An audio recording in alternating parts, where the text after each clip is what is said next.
भारत का पहला जो गीत रिकॉर्ड किया था वो इस गायिका ने किया था। और एक गीत रिकॉर्ड करने की जो इस गायिका ने कीमत ली थी वो अपने दौर की बहुत बड़ी रकम थी। कौन ये गायिका थी, कौन सा गीत इन्होंने रिकॉर्ड किया था और भारत का पहला गीत कब रिकॉर्ड हुआ था, आज इसके बारे में बात करेंगे दोस्तों। चैनल पर नए तो चैनल को सब्सक्राइब कर लीजिएगा, बेल आइकन भी प्रेस कर लीजिएगा ताकि नोटिफिकेशन आप तक पहुंचती रहे। नमस्कार, मैं महेश कोहली बॉलीवुड संगीत के सफ़र से। दोस्तों, भारत का पहला गीत जिसने रिकॉर्ड किया था इनका नाम था गौहर जान। ये अपने दौर की बहुत पॉपुलर गायिका हुई थी। इनका रुतबा जो था वो देखते ही बनता था। गौहर जान का जन्म हुआ था जून 1873 में आजमगढ़ में। और इनका नाम पहले गौहर नहीं था, ना ही गौहर जान था।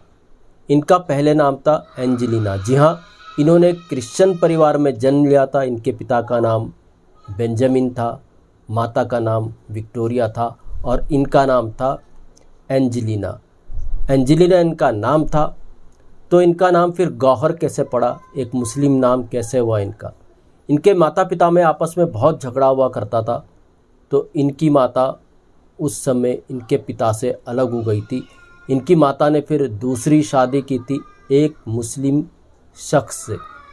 अब जब मुस्लिम से शादी की तो इनकी माँ का नाम भी बदला। इनकी माँ का नाम विक्टोरिया से हो गया था मलिका, और अपनी माँ के साथ ही ये गौहर गई यानी एंजेलिना गई, और एंजेलिना का नाम फिर एंजेलिना से गौहर हो गया। इस तरह फिर गौहर इनका नाम हुआ और माँ का नाम मलका। इनकी माँ फिर मलका जान नाम से पॉपुलर हुई क्योंकि इनकी माँ कोठे पर गाया करती थी।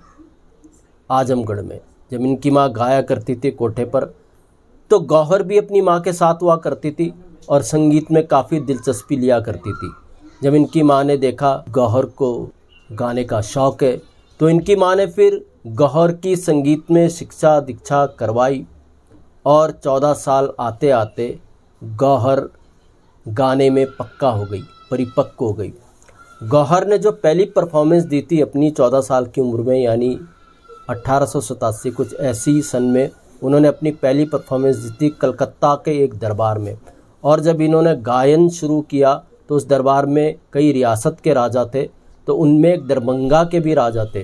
तो दरभंगा के राजा ने इनके ऊपर पैसों की बरसात कर दी और यहीं से फिर गौहर जान बन गई।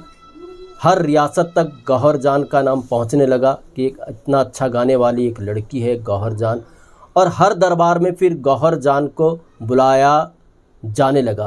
और उस वक्त पे एक परफॉर्मेंस का जो गौहर जान पैसा लेती थी वो लेती थी 3000।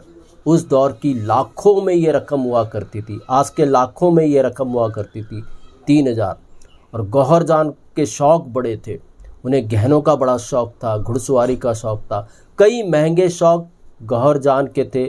करोड़पति की लाइफ स्टाइल वो जी रही थी उस दौर में। और जब भी कोई राजा उन्हें अपने दरबार में बुलाया करता था तो गौहर जान के लिए स्पेशल ट्रेन कराई जाती थी। इतना रुतबा हो गया था, इतना संगीत में नाम गौहर जान का हो गया था। अब दोस्तों, इसी तरह से 1902 आया जब भारत का पहला गीत रिकॉर्ड गौहर जान ने ही किया। जी हाँ दोस्तों, गौहर जान का नाम पहुंचा ग्रामोफोन कंपनी से, जो उस वक्त में ब्रिटेन में थी।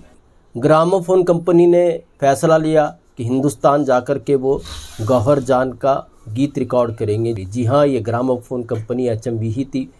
तो ग्रामोफोन कंपनी के एक थे रिकॉर्डिस्ट फ्रेडरिक गेसबर्ग, वो हिंदुस्तान आए और उन्होंने पहला गौहर जान का गीत रिकॉर्ड किया 1902 में। और गौहर जान ने जो पहला गीत रिकॉर्ड किया वो ठुमरी थी और दादरा ताल में थी। तो गौहर जान ने अपना पहला 3 मिनट का गीत रिकॉर्ड किया ग्रामोफोन HMV कंपनी के लिए, जिसको फ्रेडरिक गेसबर्ग ने रिकॉर्ड किया। और जब ये गीत रिकॉर्ड किया गौहर जान ने, तो गौहर जान ने इस एक गीत के जो पैसे मांगे वो भी 3000 रुपये उन्होंने मांगे। 3000 गौहर जान को दिए गए इस गीत को रिकॉर्ड करने के लिए, इस ठुमरी को रिकॉर्ड करने के लिए। और 1902 में ये ठुमरी गौहर जान की आवाज़ में 3 मिनट की रिकॉर्ड हुई थी।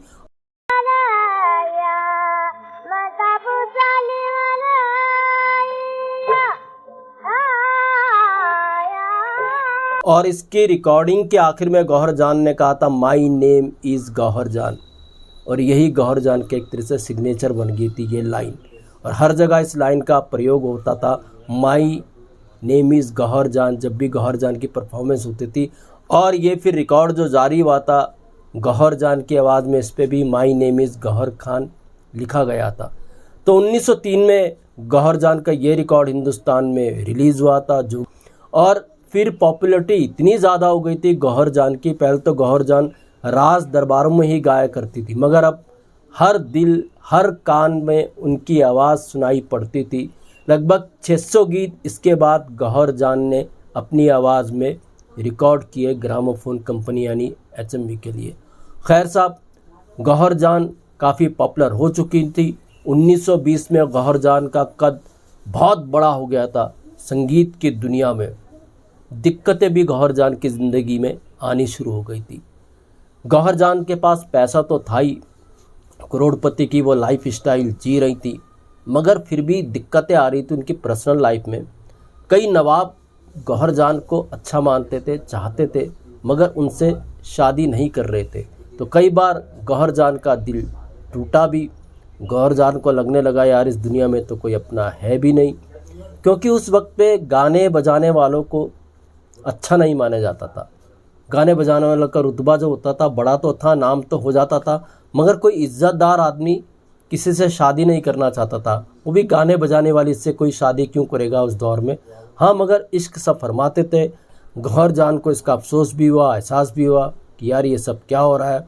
तो गौहर जान ने फिर कुछ साल बाद ही 1920 के अपने ही एक तबला वादक थे, उनके कहा जाता है वो पठान थे, उनसे गौहर जान ने फिर शादी कर ली। गौहर जान ने जब उससे शादी की, वो बड़ा शातिर निकला। उसने जो उस पठान ने गौहर जान की सारी प्रॉपर्टी पर कब्ज़ा कर लिया और गौहर जान को कंगाल करके रख दिया था। गौहर जान फिर मानसिक प्रताड़ना से भी गुजरने लगी, उनको कुछ बीमारियां भी लग गई। ऐसे में गौहर जान को सहारा दिया, उनके पास ज़्यादा कुछ बचा नहीं था। मैसूर के कोई राजा थे, उन्होंने गौहर को सहारा दिया, और ये राजा थे कृष्णराज वाडियार चतुर्थ। इन्होंने मैसूर के राजमहल में गौहर जान को एक संगीत शिक्षिका की नौकरी दी। गौहर जान ने वो की अपने आखिरी वक्त पे, 1928 की ये बात है। मगर गौहर जान की तबीयत ज़्यादा ख़राब रहने लगी थी, मानसिक प्रताड़ना से भी वो गुज़र रही थी, शारीरिक रोग भी इनको हो गए थे। और इस तरह से फिर 1930 में गौहर जान ने अपनी अंतिम सांस ली। शायद ये दिन था 17 जनवरी 1930। और कहते हैं गौहर जान की कोई निशानी बची ही नहीं उनके मरने के बाद, कोई कब्र वगैरह उनकी नहीं है जिसको संरक्षित किया जाए। मगर गौहर जान के बारे में ये ज़रूर सच है, उनका जन्म आज़मगढ़ में हुआ था, और उनका जो कैरियर बना, उनका जो संगीत में नाम हुआ वो कलकत्ता से हुआ था। उन्होंने अंतिम सांस ली थी मैसूर में। बस इतना ही गौहर जान के बारे में सबको जानकारी है। थोड़ी बहुत और भी जानकारियां हैं जो मैंने बताने की कोशिश की, मगर गौहर जान की कब्र कहाँ है, किस हाल में गौहर जान को दफनाया गया, ये आज तक किसी को मालूम नहीं। तो हिंदुस्तान का जो पहला गीत रिकॉर्ड हुआ था वो रिकॉर्ड हुआ था गौहर जान की आवाज़ में। इसको रिकॉर्ड किया था ग्रामोफोन कंपनी यानी HMV ने, और इसको रिकॉर्ड किया था रिकॉर्डिस्ट फ्रेडरिक गेसबर्ग ने। तो पहला गीत 1902 में गौहर जान ने 3000 रुपये में रिकॉर्ड किया था। तो दोस्तों ऐसे किस्से मैं आपके लिए लेकर के आता रहूँगा। महेश कोहली को दीजिएगा इजाज़त। Goodbye, good luck and take care.